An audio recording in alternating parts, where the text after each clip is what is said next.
Well, I appreciate your coming in.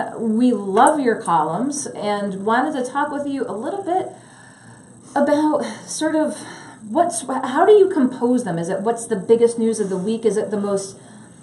Well, what I do is I go into kind of a trance for a while. I take lots of St. John's wort, and I kind of roll around in the snow for a while until I get into a kind of a rhythm. Okay. That sort of thing, yeah. And you start to think about what you want to... Right. It's sort of, it's initially, and I think this is true for most columnists, whatever kind of column they do, it's somewhat fragmentary. You read about this, you read about that, and you try to find connections. So you might be reading something about labor policy in Bulgaria, which turns out to have something to do with labor policy in Rhode Island, because it often does. Here's an example. The business about the governor and the botched rollout of this pension, rather benefits, public benefits program. Yep. Well, I think the issue there, and one would really have to get kind of inside the machine to know exactly what went on, because I don't even think the governor knows exactly what went on. We do know somewhat similar problems have happened in healthcare launches and public benefits programs in other states. Kentucky, yes. Oregon, Vermont, a couple of... Well, you think of that, and I started to think about, do we depend too much on consultants? Are we depending too much on Deloitte? These people are paid vast sums of money, huge sums of money, and in my experience, they often screw it up. So my question is, would it have been more cost-effective and administratively and financially coherent if they'd simply hired a bunch of competent full-time state employees and have the state employees do the whole thing? Is this a false economy? In other words, hiring a consultant. And what got me thinking more about that was the outrageous story that we all remember in Iraq after the invasion.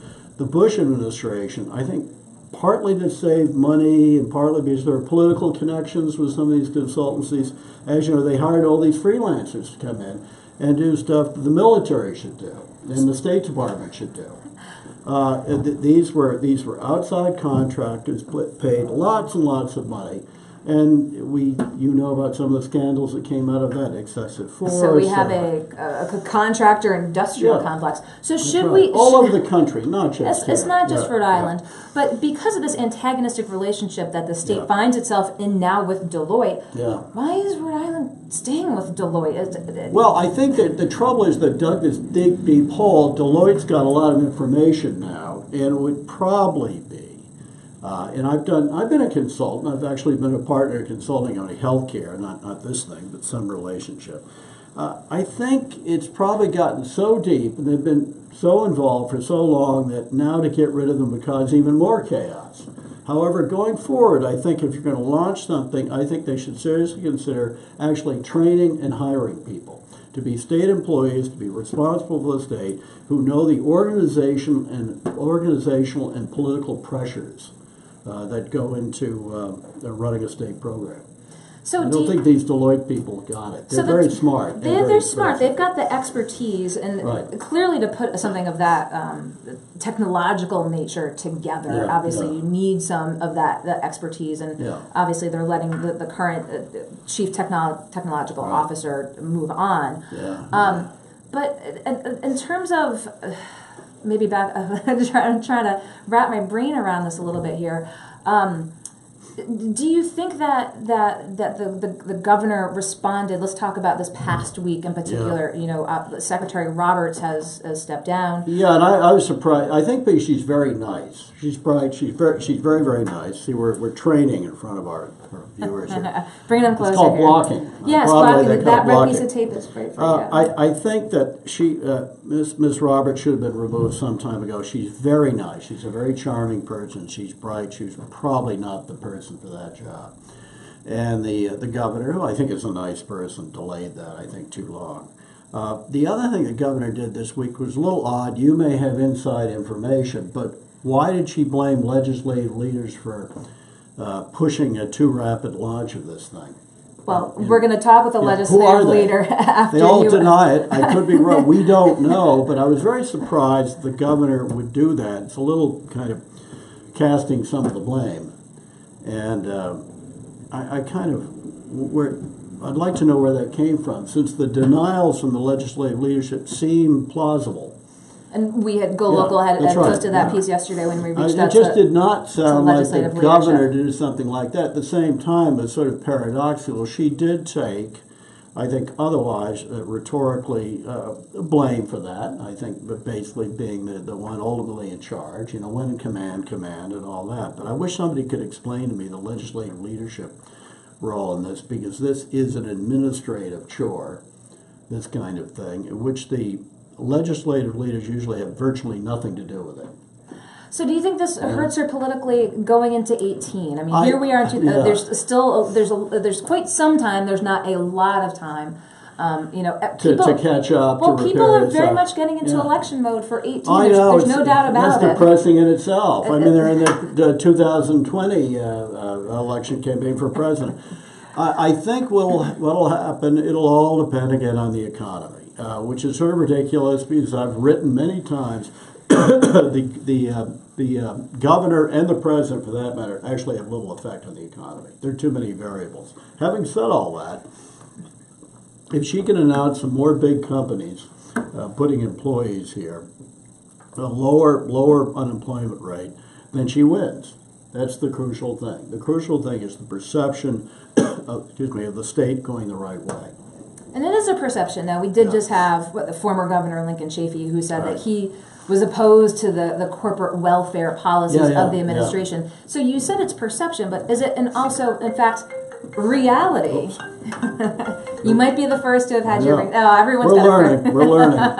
And nobody heard that. Next time I'll wear a dinner jacket. It happens. Yeah, but the perception reality, they don't have much to do with it, frankly. But if the perception is the state, not even the unemployment rate at the time, what direction are things going in? That's what would help Ronald Reagan when he ran for re-election in 1984. If the perception is that things are getting better, that we're getting more like Massachusetts, hugely successful state right next to us, then she wins. I think this sort of scandal will soon be forgotten, because remember, most people don't get public benefits. Well, you say most people, but it's close to it's close to a third of the state. I mean, something we're in the 300,000 range. We have a lot of people. We have too many people on public benefits compared to most states. And what that says about its sluggish economy and blah blah blah. However, the right is definitely fixated on that. But the 2/3 of the people who don't get them, and remember, they're much more likely to vote than the people who do get them. The Democrats found this to their dismay. In the last presidential election, poor people don't vote very much. They don't vote at nearly the levels that the affluent vote. So if the affluent have the feeling that things are getting better, especially the sort of sexy companies like GE is certainly something, Virgin Pulse and so on, even kind of greeny companies like, what's that, the National Food, they're adding 150 people. The UFI. Yeah, UFI, yeah. Good little company. I don't think they pay very well, but it's kind of green. It sounds really nice. It sounds nice to affluent people who are members of the Sierra Club. And organic food, whatever that is. How do you prove it's organic? I don't know. So if she can show that by, let's see, we're now, in the winter of 2000s, if she can show that by next January, things seem to be heading in the right direction, then she wins. I think people forget about this. Do you think she's vulnerable to the left, maybe, after having seen a Bernie Sanders here? Not too much. No, I don't. So here we are in February 2017 with the prognostications from Bob Whitcomb, who writes, again, a fabulous weekly column, if you haven't read it already, on Go Local Prov. And let's talk a little bit here before we move on. Just for talking with Senator Chafee and talking about media and Trump and Trump's antagonistic relationship. Even though he himself is a media figure, we forget. With the media, and don't you think the media gets it's a broad umbrella? It's ridiculous. The media includes the Wall Street Journal, which I used to work for, as you know. and the Weekly Standard, which I occasionally write for, and the New York Times, and which I've written for. vibrant local media. And Go Local, which has, you've got all kinds of opinions in there. You've got sort of, I don't know, quasi-Truman Democrat, Rockefeller Republicans like me. You've got Mr. Whitcomb and so on. And you've got we have a wide range of voices. And the Tea Party people who read me assiduously and denounce me. No, so it's a virtually meaningless expression. It drives me crazy. Media can include porn sites, it can include the Financial Times, and it's just this so sloppy term. But it's particularly ironical coming from Trump. They're all the sociopathic glory because he is a creation of the media. He was in the media business, you know, the reality TV thing. He knows how to manipulate this too. He does. The press, the mainstream press, meaning the press that you have to actually find facts to say what you're going to say. that is, and being a member, you having been a member of the media, wanted to get your thoughts on that. Well, I think Go Local is actually mainstream press because you run all points of view, and there's some serious reporting in there, some facts. So you too are a evil member of the mainstream press. I was called an evil member of the mainstream. I don't know if it was directly at me. I was at the Trump rally in Warwick. A young gentleman walked by, and the media was all corralled, and he yelled, "Media sucked," and I just kind of turned. Yeah, what's the media? I looked around. I mean, Fox News. What's the biggest cable station, cable news section? I've been on Fox News. I don't have much respect for a lot of it. We can talk about Bill O'Reilly. We'll leave Bill O'Reilly for another show. I mean, Bill O'Reilly is Winston Churchill compared to Sean Hannity. We'll leave Bill for another show. But, you know, your first time here on Go Local Live, we've been... I didn't even know I was on live until you told me. I'm ready for the old days with the big cameras. No, people are watching right now on Facebook. Makeup.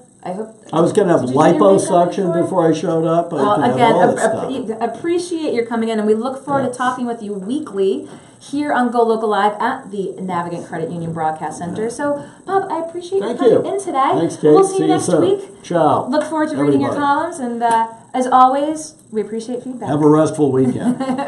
Thank you, Bob. Always an entertaining conversation with Go Local columnist Bob Whitcomb, who writes a weekly column on always a multitude of issues, always an interesting read. Whether you agree or disagree, he has some pretty strong thoughts on things locally and nationally.